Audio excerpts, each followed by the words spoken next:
여러분, 기독교는 십자가의 종교입니다. 우리의 자랑은 오직 십자가뿐인 줄 믿습니다.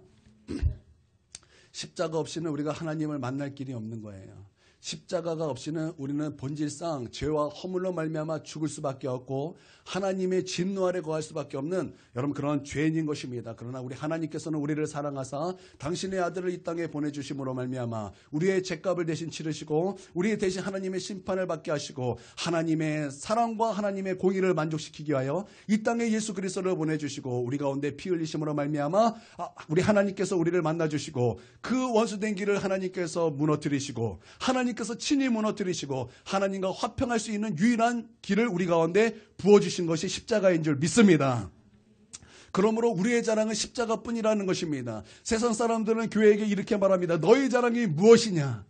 도대체 너희의 특별함이 무엇이냐? 우리 가운데 이렇게 말할 때 우리는 그전에는 이렇게 말했습니다. 예수 믿으면 부자가 됩니다. 예수 믿으면 똑똑해집니다. 예수 믿으면 복을 받습니다. 예수 믿으면 이러한 일이 생깁니다. 우리는 그렇게 예수 믿는 것을 그렇게 믿어왔습니다. 그러나 세상 사람들이 그 얘기를 듣고 교회에 대한 시시함을 느꼈어요. 너와 우리는 별 차이가 없구나. 우리도 이 세상에서 지식을 추구하고 부유함을 추구하고 이 세상에서 그 잘남을 추구하는데 너희도 변함이 없구나. 교회는 특별한 것이 없다. 여러분, 세상 사람들은 교회를 향해서 그렇게 손가락질을 했다는 것입니다. 그러나 교회의 자랑은 그런 것이 아닙니다. 예, 물론 교회의 자랑 안에는 그런 것이 없는 것은 아닙니다. 그러나 교회의 핵심, 교회의 자랑은 그런 것과는 차원이 다른 오직 예수 그리스도의 십자가와 부활 사건이라는 것입니다. 왜냐하면 십자가를 통해서 하나님과 만날 수 있는 유일한 길이 열렸고 십자가를 통해서만이 우리가 지옥에서 건져 천국 갈 수 있는 유일한 길을 우리가 믿기 때문입니다. 또한 하나님께서 우리가 믿든지 안 믿든지 그러한 유일한 길로 십자가를 우리 가운데 주셨다라는 것입니다. 그러므로 우리의 자랑은 십자가인 줄 믿습니다.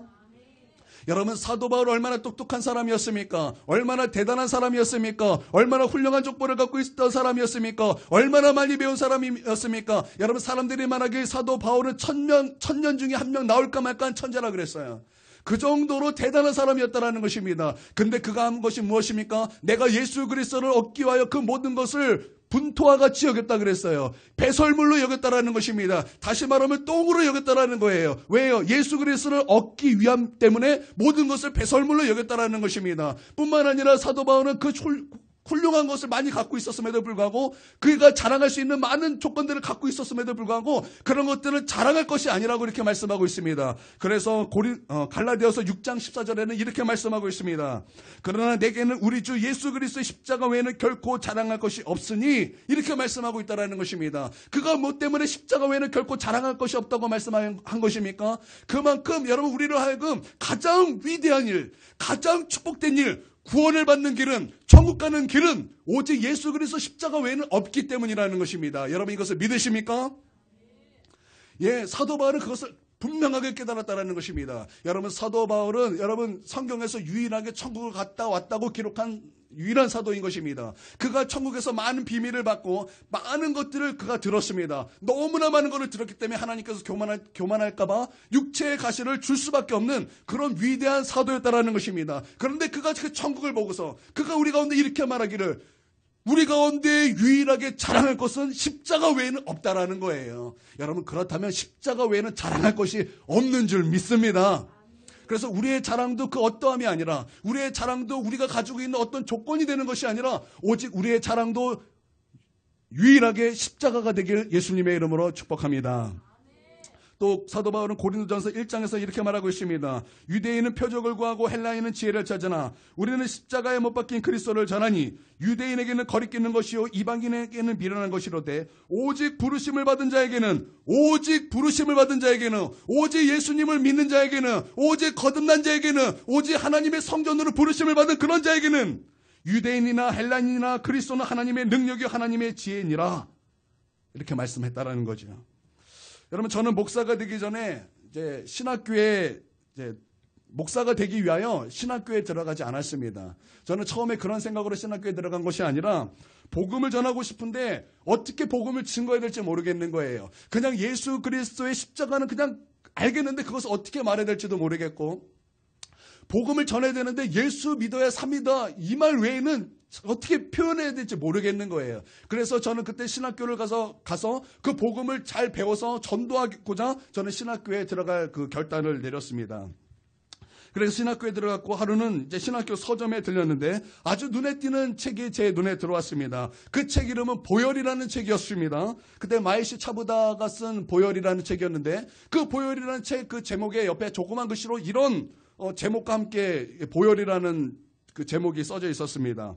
그 제목은 이런 제목이었습니다. 가장 위대한 능력 보혈.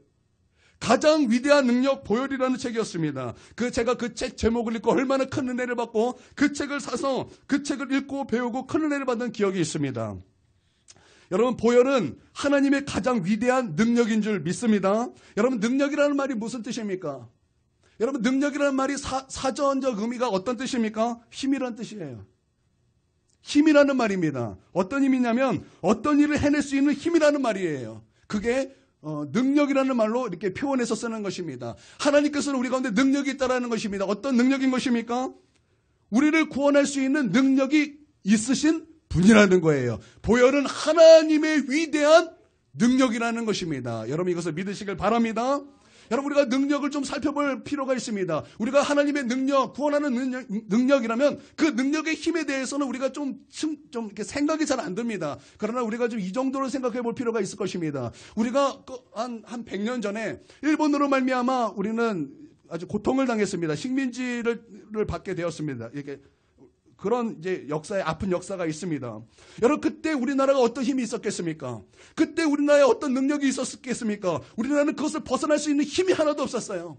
우리는 그것을 벗어날 수 있는 능력조차 없었어요. 우리는 힘없이 그냥 때리면 맞아야 했고, 우리는 그냥 공격하면 받아야 되는 그런 연약한 나라였다라는 것입니다. 그러나 우리 하나님께서 우리나라를 불쌍히 여기시고 우리나라를 제2의 예루살렘으로 만드시고 제2의 유대인으로 삼으셨고 또한 온 나라의 제사장 나라를 삼기 위하여 하나님께서 미국을 사용하여 주셔서 그 일본의 히로시마와 나가사키에 핵폭탄을 떨어뜨리셨어요. 그리고 우리나라를 해방시키셨다는 것입니다. 여러분, 그때 그 핵폭탄이 터짐으로 말미암아 일본의 천황이 무릎 꿇은 거예요. 무릎 꿇는 거예요. 어떤 것도 그들이 굴복하지 않았지만 그 핵폭탄을 맞고 나서 일본은 무릎을 꿇고 그때 우리나라가 해방이 된 것입니다. 여러분, 이것이 능력이에요.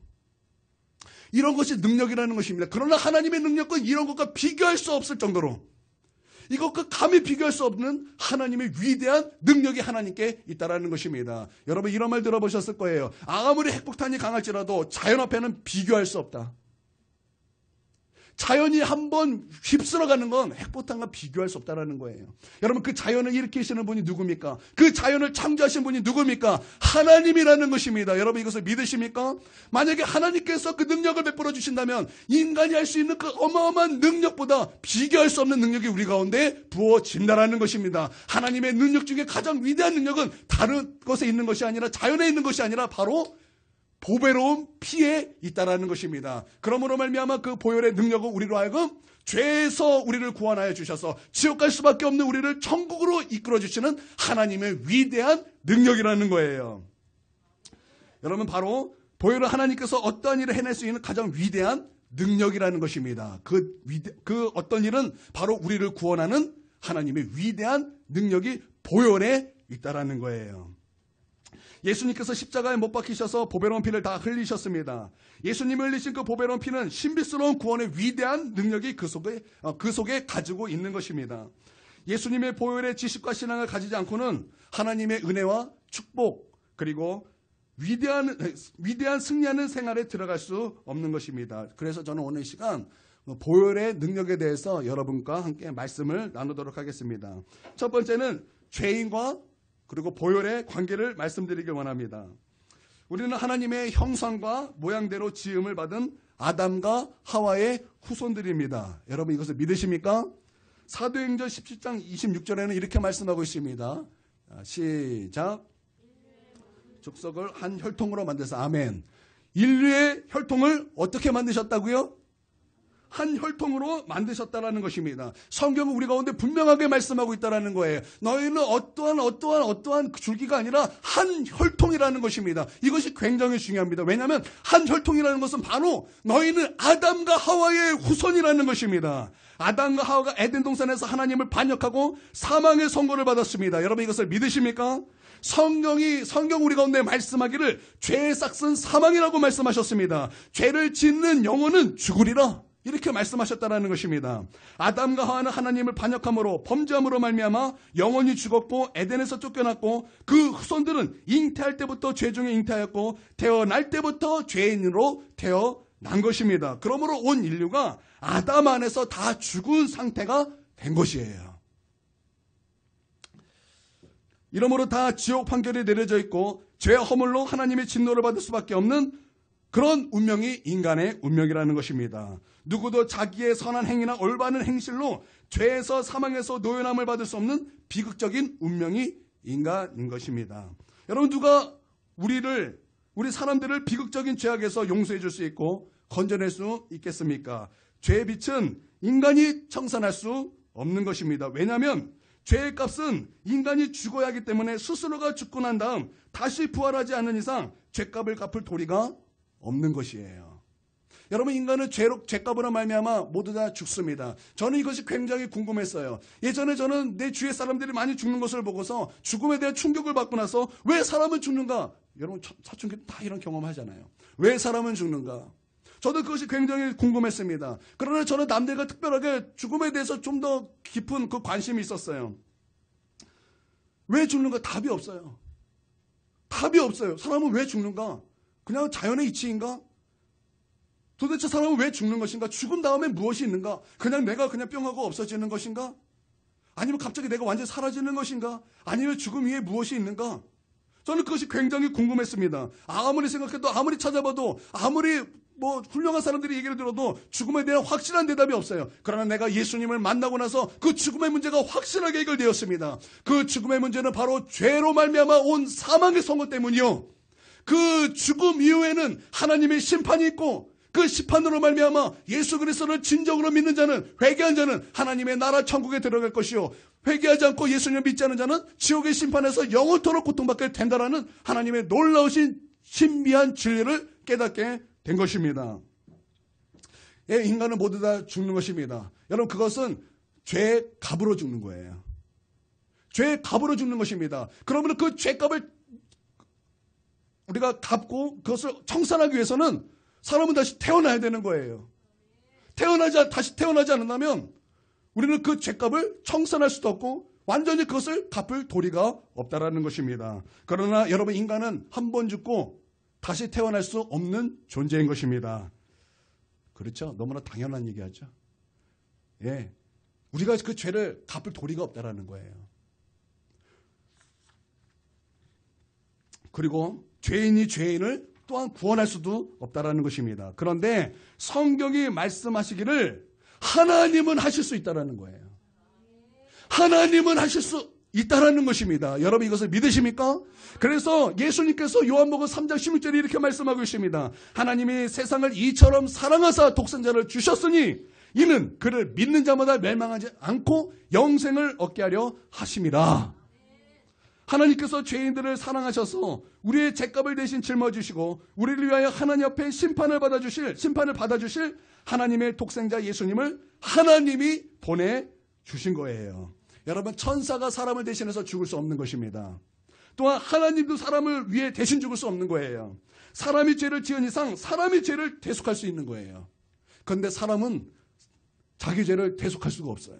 그래서 하나님이신 예수님께서 하나님의 아들로 이 땅에 오셨고 또한 예수님은 성령으로 동정녀 마리아를 통해서 나시고 세상에 오셨고 사람으로 오셨으므로 사람 가운데 죄 없이 33년을 사셨고 주님은 급기야 온 인류를 대표하여 십자가에 올라가 그 몸을 찢고 피 흘림으로 인류의 죄를 청산하신 것입니다. 성경은 이렇게 말씀하고 있죠. 피 흘림이 없이는 죄사함이 없느니라. 피 흘림이 없이는 죄사함이 없느니라. 히브리서 9장 22절입니다. 함께 있습니다. 시작.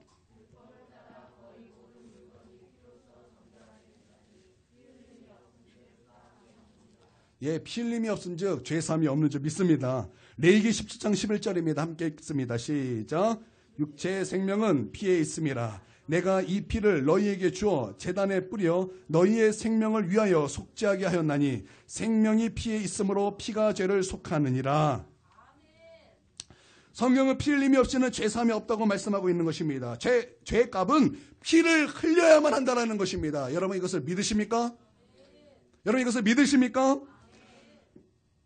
죄 없이 사신 예수님이, 참 하나님이요 참 인간이신 예수님이 십자가에 올라가셔서 여러분을 위하여, 나를 위하여, 우리를 위하여 우리 대신 피 흘려 죽으신 거예요. 하나님께서는 구약의 모든 사건을 통해서 이것을 우리에게 분명하게 말씀해 주셨습니다.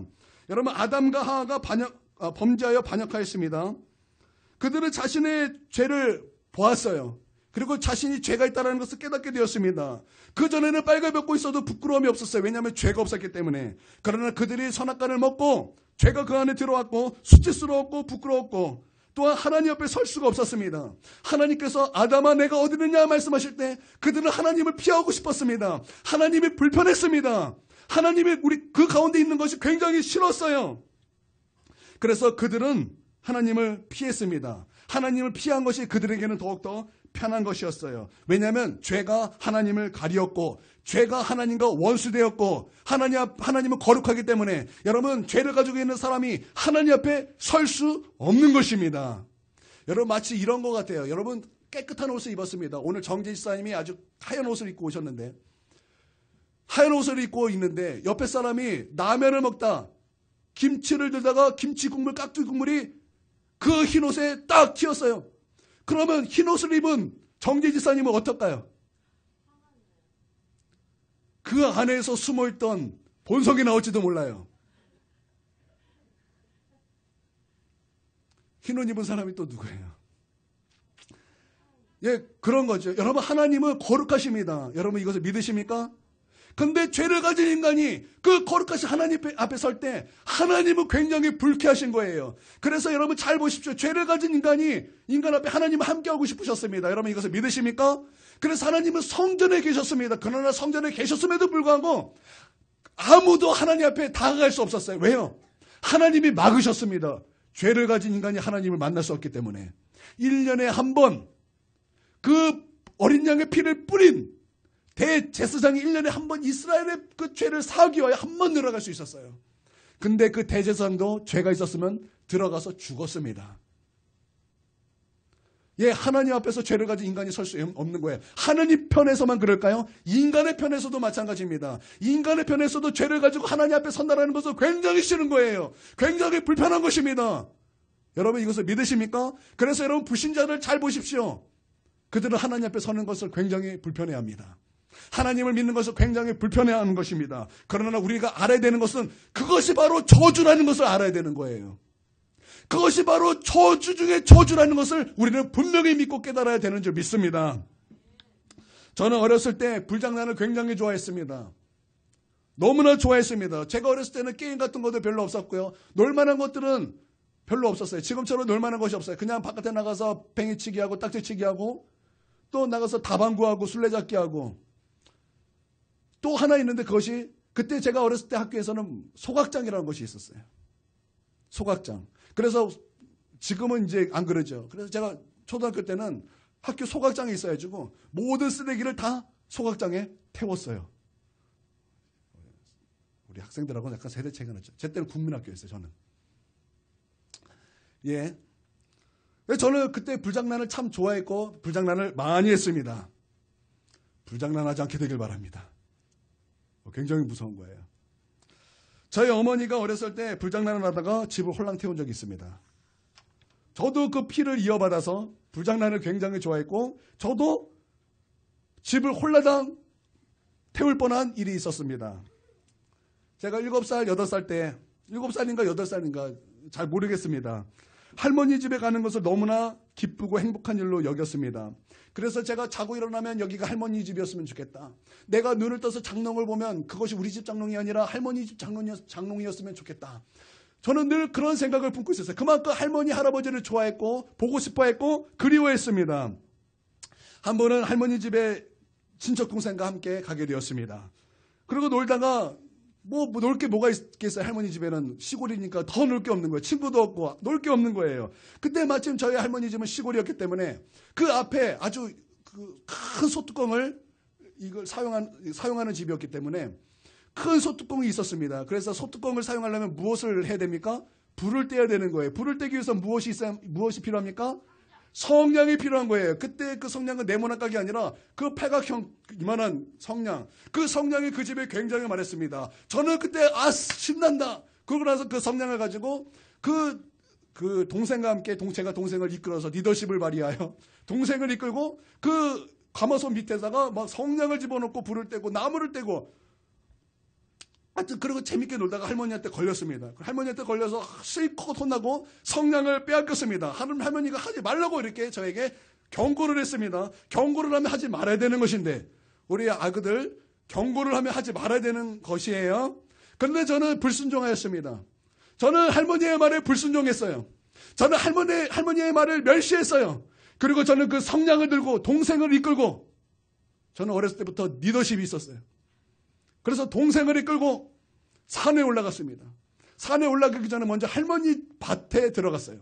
할머니 밭에 들어갔더니 뭔가 태울 만한 것이 뭐가 있나 봤더니 상추가 보였습니다. 그래서 상추 아래다가 성냥을 막 이렇게 탑을 쌓고 불을 붙이고 이 상추를 태웠는데 상추는 불에 붙지 않아요. 상추는 불에 붙지 않는다는 것을 저는 이미 경험으로 7살 때 깨달았습니다.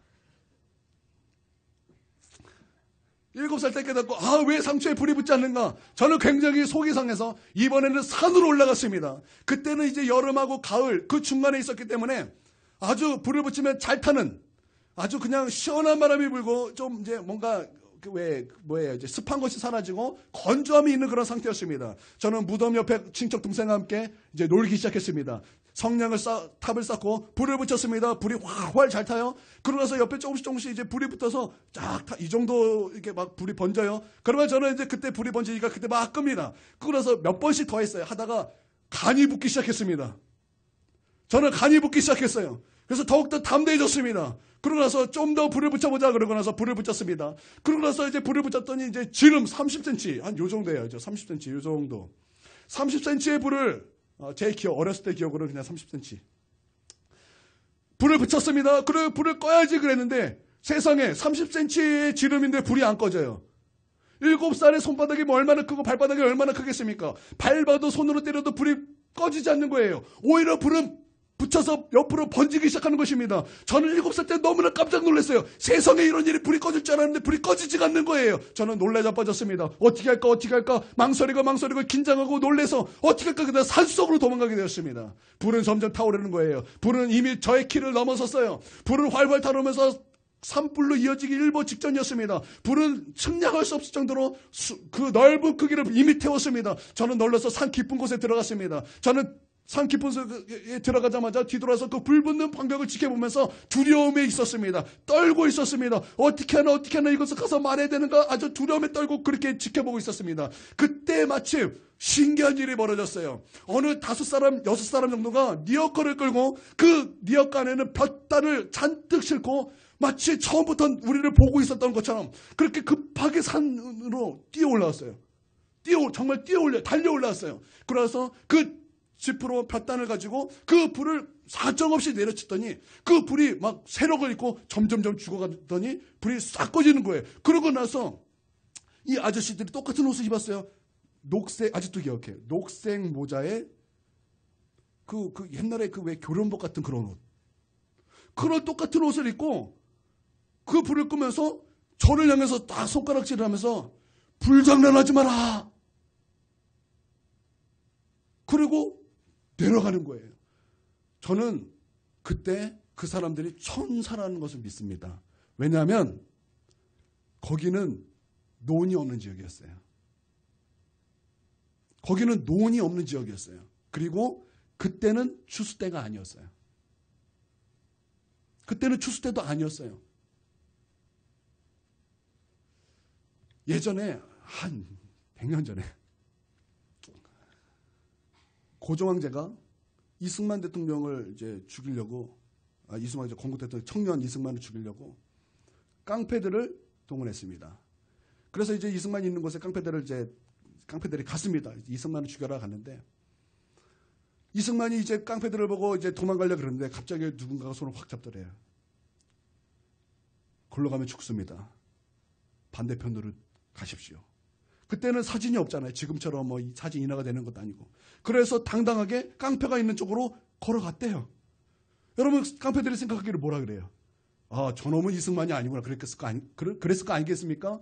만약에 이승만이었으면 도망갔겠죠. 그때는 사진도 없으니까 그냥 말로만 듣고 간 거예요. 그때 그래서 이제 이 깡패들에게 피하게 됐습니다. 그러고 나서 이제 자기 손을 잡았던 그 사람이 누군가를 봤더니 그 사람이 감각만 있고 그 사람은 없었다라는 거예요. 그래서 그 훗날 이승만이 이제 기록하기를 천사였을 것이다.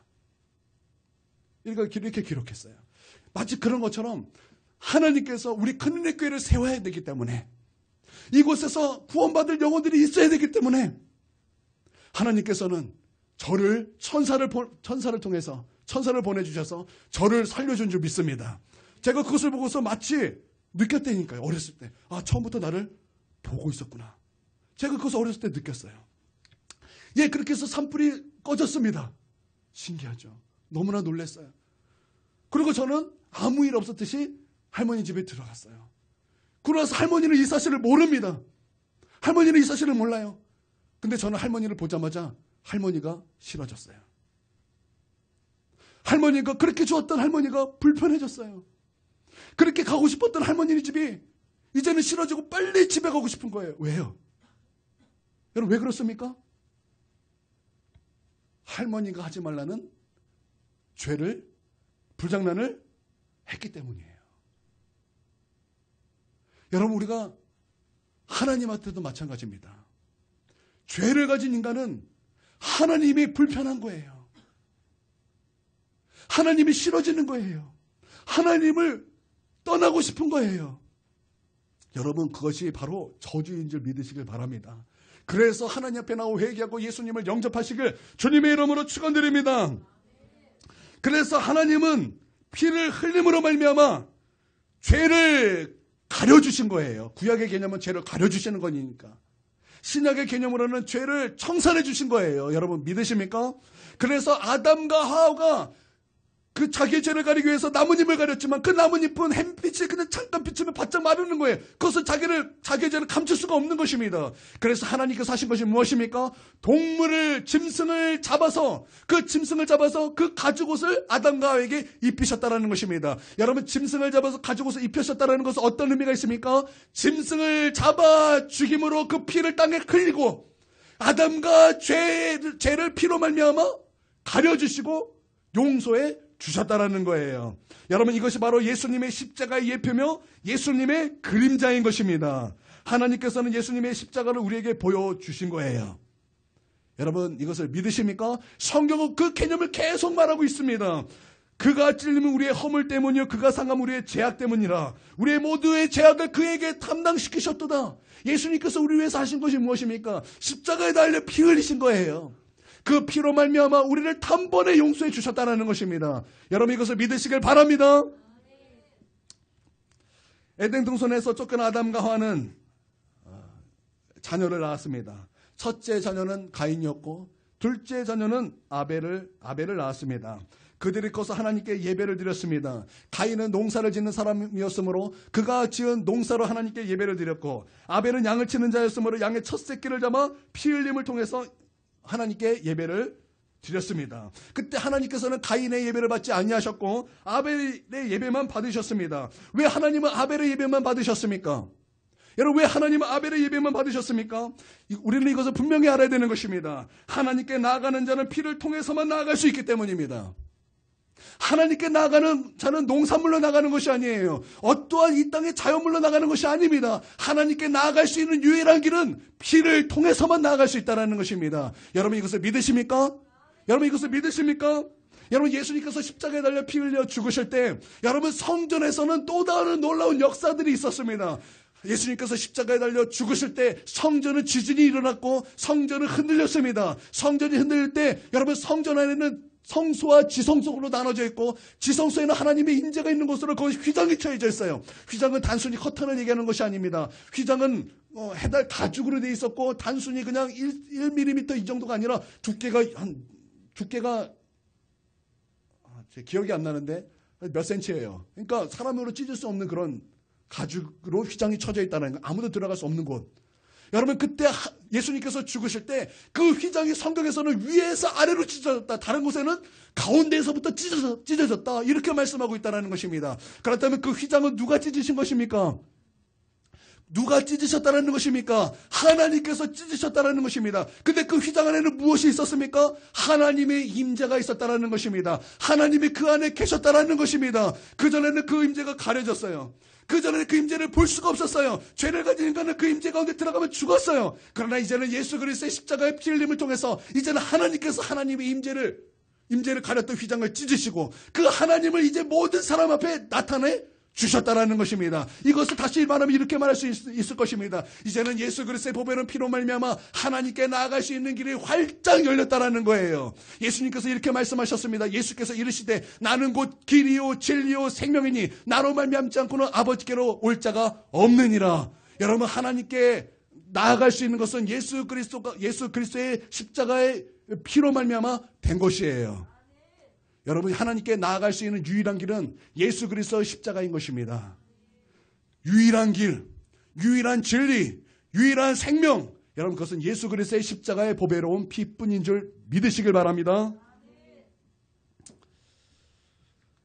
하나님은 이스라엘 백성이 애굽에서 400년 동안 종살이하면서 고통받을 때 이스라엘 백성을 애굽에서 구원하시고 해방과 자유를 주실 때 애굽에 10가지 재앙을 내리셨습니다. 그때 그 마지막 재앙이 어떤 재앙이었습니까? 죽음의 사자가 내려와서 모든 처음 낳은 자를 모두 다 죽이는 바로 그런 재앙이었습니다. 그때 하나님께서 이스라엘 백성에게 분명히 말씀하셨습니다. 너희는 가서 어린 양의 피를 흠없고 점없는 어린 양의 순양을 잡아서 그 피를 발라 그 피를 가지고 문과 문설 중에 바를 것이다. 발라야 될 것이다. 그러면 죽음의 사자가 지나갈 때 그 피를 보면 넘어가게 될 것이다. 오버패스. 그게 6월절입니다. 여러분 이것은 누구를 나타내는 것입니까? 예수 그리스도의 십자가를 예표하는 것이요 예수 그리스도의 그림자라는 것입니다. 여러분 죄의 권세, 죽음의 권세가 무엇을 보면 지나가는 것입니까? 피를 보면 지나가는 것입니다. 피를 볼 때 넘어가는 것입니다. 여러분 이것을 믿습니까? 그 피가 증거하는 거예요. 그 피가 이는 하나님께 나아갈 수 있는 바로 그런 유일한 자다. 그 피가 그것을 증거한다라는 것입니다. 그는 하나님의 자녀일 것이다라는 증거하는 것입니다. 그는 성령 받은 사람이다라는 것을 증거하는 것입니다. 그에게는 영생이 있다, 영원히 살 수 있는 하나님의 은혜가 있다라는 것을 그 피가 증거하는 것입니다.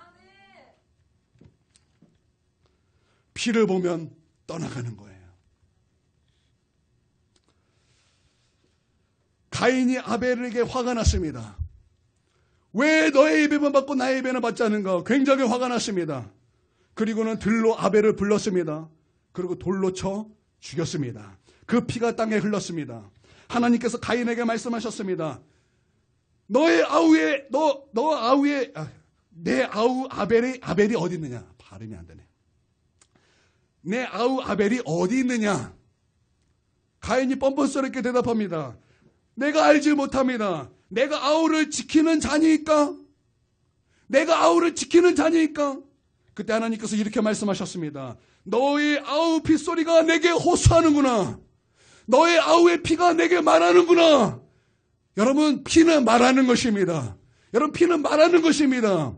여러분 성경에 이렇게 말씀하고 있습니다. 의인 아벨의 피도 말한다 말씀하고 있는 것입니다. 하물며 더 나은 예수 그리스도의 피는 우리 가운데 더욱더 분명하게 말씀하고 있는 것이요 더욱더 분명하게 증거하고 있다는 것입니다. 그 피는 우리에게 말씀하고 있는 것입니다. 우리에게 말씀합니다. 너희는 원죄와 허물이 용서받았다. 너희는 보혈을 마음에 모셔드려라. 너희는 죄에서 해방되었다. 너희는 이제 더 이상 죄인이 아니라 의인이 되었다. 고개를 들라. 가슴을 펴라. 활기차게 아버지 앞에 담대히 나아가서 은혜의 보좌 앞에 서라. 여러분 보혈은 우리 가운데 그렇게 증거한다는 것입니다. 보혈은 우리 가운데 그렇게 외치고 있는 것입니다. 보혈은 계속 우리 가운데 증거하고 있는 거예요. 히브리서 12장 24절입니다. 함께 읽겠습니다. 시작. 만약에 중보자이신 예수와 및 아벨의 피보다 더 나은 것을 말하는 뿌린 피니라. 말하는 뿌린 피니라.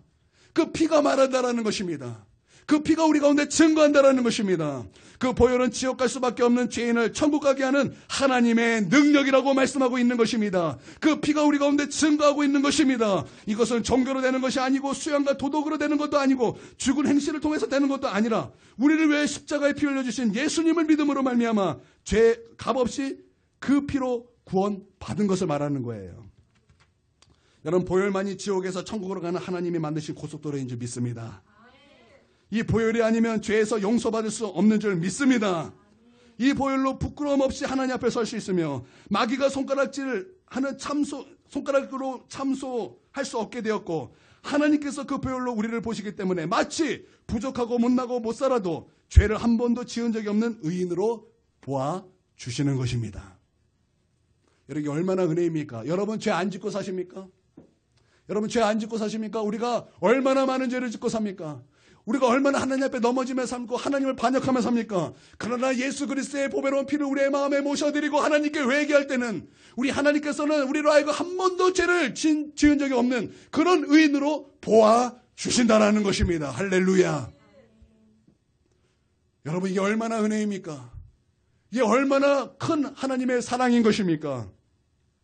그러므로 보혈을 마음속에 모셔드리고 회개하고 예수 그리스도를 온전히 믿음으로 여러분, 그렇게 하나님께 나아갈 때 여러분, 그 보배로운 피로 말미암아 우리 가운데 주신 성령으로 우리 하나님께서는 구원을 주실 줄 믿습니다.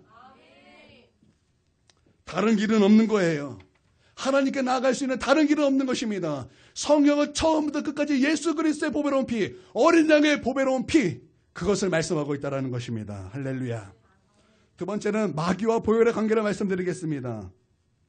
여러분, 마귀와 귀신도 보혈을 무서워하고 떱니다. 마귀는 사망의 장자입니다. 마귀는 사람이 죄 짓기 전에 먼저 죄를 지었고 사람이 타락하기 전에 먼저 타락하였고 사람이 영적으로 죽기 전에 먼저 죽어서 쫓겨난 존재입니다. 사망의 장자인 것이죠. 그런데 마귀의 깨임을 받아 아담과 하와가 하나님을 반역했기 때문에 아담과 하와는 마귀의 부하가 된 것입니다. 사망의 장자가 사망의 차자가 된 인생을 소나기에 넣은 것이에요.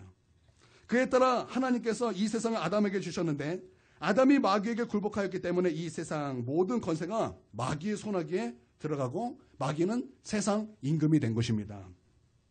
그래서 온 인류를 하나님과 분리시켜 도둑질하고 죽이고 멸망시키고 지옥으로 떨어지도록 전력을 다하여 여러분 그렇게 한다는 거예요.